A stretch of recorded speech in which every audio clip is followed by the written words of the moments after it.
Hello, how are you? Real good. Seth, how are you? Yeah. What's your full name? Lucía Pardo. Good stuff. And yourself? Palomalucisñafgj. Cool. And where are you from, Paloma? Well, I've been born here in Spain, but my family's from Romania, so Okay. I have like this like double nationality. Good stuff. And yourself? I'm Where from about you? Madrid, in Spain. Okay, could you tell me a little bit about Madrid? Yeah, I think it's a great place to live. I think it's a great place to live, especially because of the people there, because they're also usually very friendly. So? Yeah, and I also love the food. Okay. Like what food in particular? What food in particular? Especially paella. And yeah,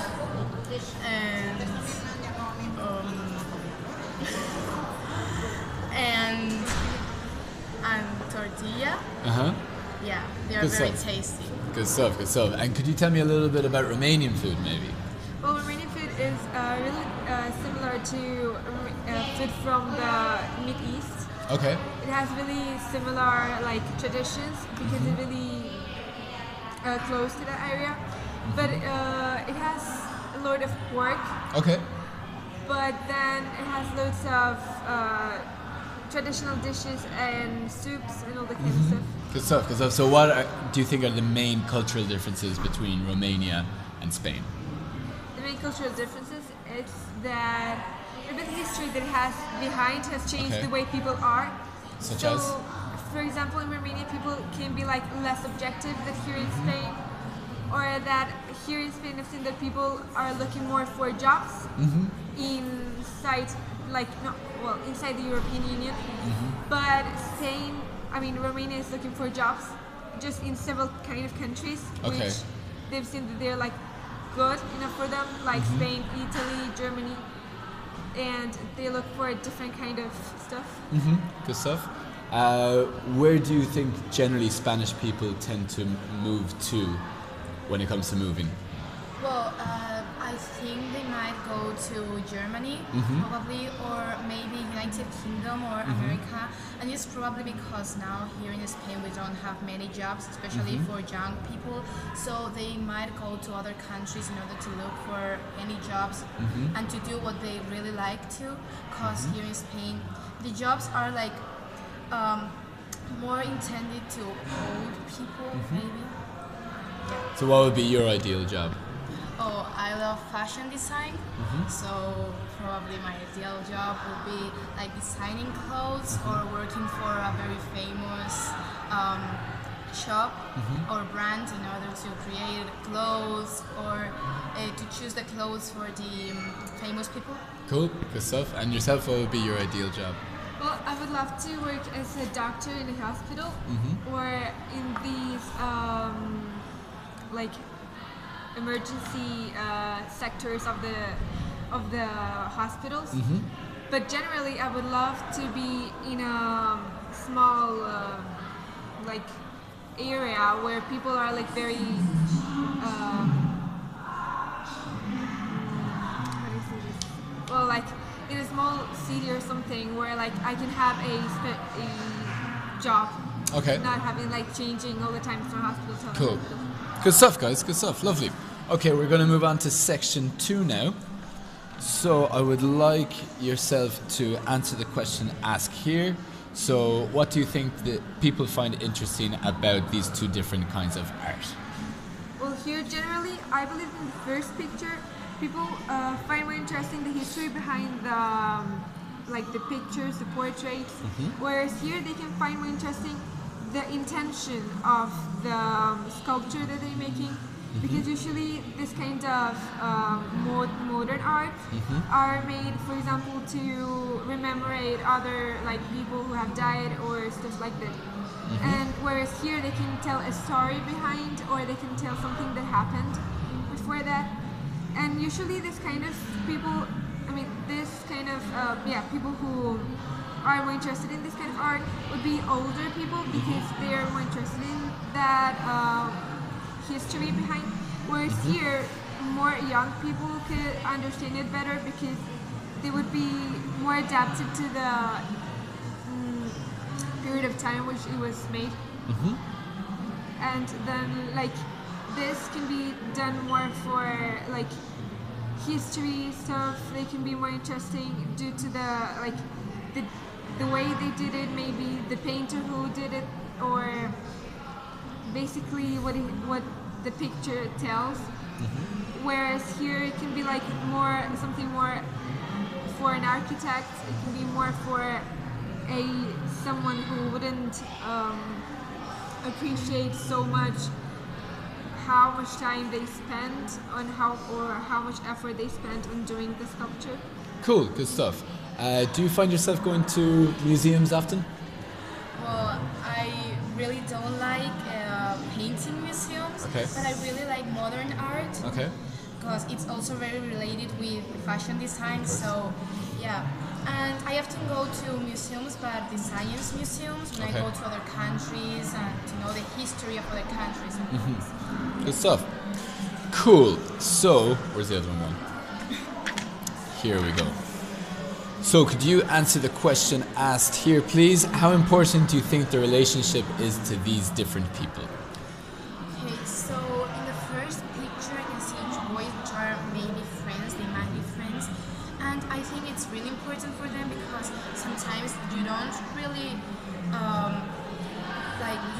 have a very good relations with your family, maybe because some problems, and it's very important to have friends in order to talk about them, about your problems, or etc.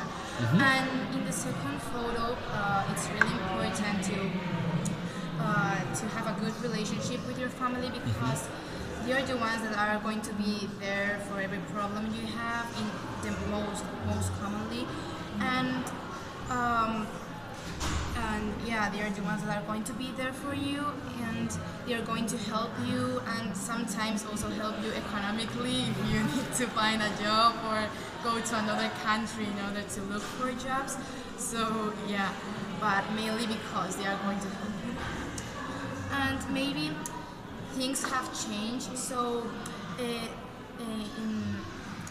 in the past it was more important to have a very good relationship with your family, but now people are more independent and they also find it more important to go to your friends and yeah, hanging out with them. And yeah, so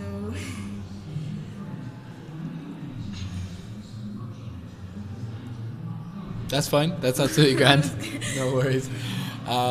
So Spain has a very strong family tradition. Is it similar to that of Romania?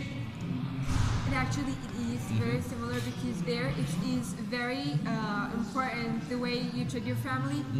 But I've seen a great difference between how like a child looks at its parents, but the difference between the parents look at the child. So maybe here in Spain, the parents appreciate more that, I mean, the life they can have their like daughter or son, whereas maybe in Romania, the parents would would appreciate more what they have around them instead of the child, because usually their children in Romania would go to other countries. So they're like more apart than here in Spain. Okay, interesting, cool. All right, guys. So this is the brainstorm section. So you're taking a new class, you're deciding what new class to take. So you have to have a chat about these 5 options, about why people might find them interesting, and then for the last minute, I want you to decide which one you're going to choose and why. Okay, you have to agree together. Okay, go for it. so do you want to start? Okay, yeah. So I firmly believe that the photography is a really good subject, because nowadays photography is a really it's something which people really look for. It's like this Instagram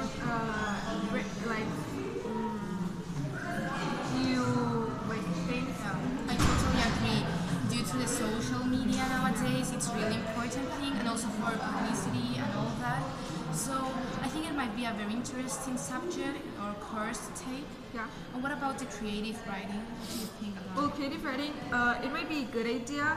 However, nowadays people like prefer more something more visual instead of something which gets so much reading and writing so much. However, it's a really good idea because it can help you with also jobs. Yeah, maybe in creative writing, older people are more interested because nowadays young people don't really look forward to do this course probably. But also, like contemporary poetry is also really famous now. Yeah, so it might be interesting. What do you think about the modern dancing? Oh, that I think that's a great course because mainly it's also related with health and sport, so it can be also very healthy to take it, and it's also like an interesting and funny way to do sport. Yeah, I also believe that, and also as you said before, with the social media and all the advertisements, it can really nowadays modern dancing or dancing in general is used a lot in these music videos and everything, so it can really help in that. However, what do you think about collecting antiques? I don't really think that it's a very interesting course because, I mean, it might be interesting to know the history of things or maybe of the countries and all that, but it might also be a expensive course because looking for antiques and all that might be also Yeah, I believe so. And also, as you said before, this can be more for older people than for young people. However, what do you think about painting and drawing? Well, I think that's a very interesting course. Like young people are also looking forward to know how to paint, and also with social media, as we said before, like painting and all that is becoming very famous. Yeah, I do think so. And it's also, it can be very related to photography because nowadays the paintings and the modern arts can also be really related to making the same painting as in a picture. Yeah, like modern art is becoming a very interesting part of our daily life, and it's everywhere nowadays. And should we get to a So, conclusion? yeah, if you come to a conclusion now. Okay. So I think people will find more interesting the modern dancing. Modern dancing? Yeah. I don't really agree with you, sorry, because I believe the photography nowadays is the outstanding thing. Because also everything with the Photoshop and everything also collected with, connected with technology, not only. I mean, I see your point, but modern dancing is directly related with the sport, and nowadays the image you transmit to the people and all that is also very important. I agree with that point with you. Okay, so Maybe between photography and modern dancing. yeah, okay, so is this ignorant? So do you believe that modern dancing is the final? Yeah, I do. Okay, so yeah. Cool, good stuff, guys. Awesome, very good. So now just one more wee little interview part. So, how easy do you find it to find time for your pastimes on top of your studies and work? Can you repeat the question, please? How easy do you find finding time for your pastimes as well as your schoolwork? Oh, I think it's very difficult because you're constantly sending you homework and exams, so I don't really find it very easy, but sometimes, especially in holidays, I can find some time in order to do what I really like, my hobbies, or doing some sport, but it's usually very complicated. Okay, would you agree? Yeah, I do agree a lot because I've been debating this with my family actually, and because I have a smaller brother, and usually when I have the free time, I would spend it with him. So we don't have time enough to go and play with him and everything because I'm all the time doing something related to school. So I believe that it's very difficult to have time because teachers and this education system doesn't make it easy for the students to have some time to relax, not only like do the hobbies or to do something apart from school, but also to just relax or sleep maybe. Like we cannot have time to do both and like do it as much as we would like to. And do you think that's a realistic sort of preview for life after school? Do you think it's a realistic way of life for after school? Do you think it's setting you up for after school, or do you think you'll have more time to yourself after school? It depends on the job that you find, because if, for example, you're doing something which needs, apart from the hours that you're outside of your house in the like particular job, if you need to do something more in your house related to the job, maybe you're not going to have time, because that's actually what happens to us, because we're at school like for, let's say, 7 hours, and then we don't have time to do our free thing, or like free time to do our stuff, because we have to do everything related to the school. So maybe in the jobs it will be the same. If, for example, you're a doctor, you would have to do your like time in the hospital, but then you will have to keep on studying with the things which you need to remind all the time. Would you agree? Yeah, totally agree. I think it really depends on the job you choose, because there are very different jobs. For example, a teacher may have more time in the holidays, and while a job might be like all the time in his job, a doctor, so that it has to look for the patients and all that. So yeah, I think we should really have more time for doing what the stuff we really like and all that, and our hobbies. So yeah, totally. Okay, and what hobbies would you find yourself doing generally? Oh, I really like hanging out with my friends, going partying, and listening to music, especially pop music, because I really like it. And well, this might seem a little bit weird, but I love like um, finding out about other cultures and other countries, and yeah. It's not weird. It's great. Good stuff. How about yourself? Usually my free time, like my hobbies, are like going to the park or something to do some sport, to play basically with my brother. But the time which I'm not doing that, maybe it's reading, maybe it's just, as she said, about cultures. I'm not with cultures, I'm actually with diseases. I'm not really good with that. Okay. That's weird. That's But- weirder. Yeah. But I really enjoy being in my room with, I like with myself only, reading or getting some new information about the stuff I really like. Or if I'm not doing that, I just try to get out of the house just to play, because I really like soccer. However, I cannot play it so much. And I try to do some sport apart from just reading. Cool.